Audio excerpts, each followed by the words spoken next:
Last అబ్బాయి అండి, నాని అండి అబ్బాయి పేరు. అయితే ఆడుకోవడానికి వెళ్ళి బిల్డింగ్ పైనుంచి పడిపోయాడండి. చిన్న మెదడుకి దెబ్బ తగిలింది.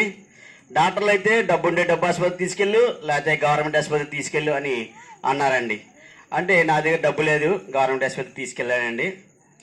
గవర్నమెంట్ తీసుకెళ్ళిన వెంటనే ఒక మూలకెళ్ళి నేను ప్రార్థన చేసుకుని ఒక తీర్మానం చేసుకున్నానండి. తండ్రి, నా కొడుకుని బ్రతికించు, తండ్రి నా వ్యసనాలన్నీ మానేస్తాను నాయన అని తీర్మానం తీసుకున్నానండి. తీసుకున్నాను కానండి, మందు అయితే మానేస్తానండి, వ్యభిచారం మానలేకపోయానండి, పాపక్రియలు చేస్తూనే ఉన్నానండి. ఒకరోజు మేము గ్రామానికి సువార్తలకి వెళ్ళి చుండేవారమండి. ఒక గ్రామానికి సువార్త వెళ్తుండగా దేవుడు నాతో మాట్లాడాడండి. నువ్వు పాపములు ఉండి నీతి చెప్తాము కాదు, నువ్వు ముందు పాపం విడిచిపెట్టి అప్పుడు నువ్వు నీతి చెప్పు అని నాతో ఆయన మాట్లాడాడండి. అప్పుడు మా పాస్టర్ గారితో నేను ఇలాగని చెప్పానండి. అయ్యగారు, ఇలా జరిగిందండి అయ్యగారు, నేను అయితే మందు అయితే మానేసాను కండి అయ్యగారు, వ్యభిచారం మానలేకపోయానండి అయ్యగారు, నాకు బాప్టిజం కావాలండి అని అయ్యగారు చెప్పానండి.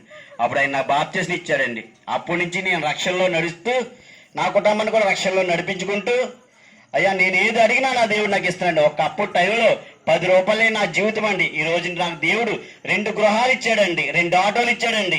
ఇలాగే ఆటో నడుపుకుంటూ వంటలు చేసుకుంటూ ఇలాగా ప్రతి సోమవారం ప్రతి సెకండ్ సాటర్డే సువార్తలకు వెళ్ళొచ్చు, ప్రార్థనలకు వెళ్ళొచ్చు, జీవితం సాగిస్తున్నాడు. ఈ చిన్న సాక్ష్యం దేవుడు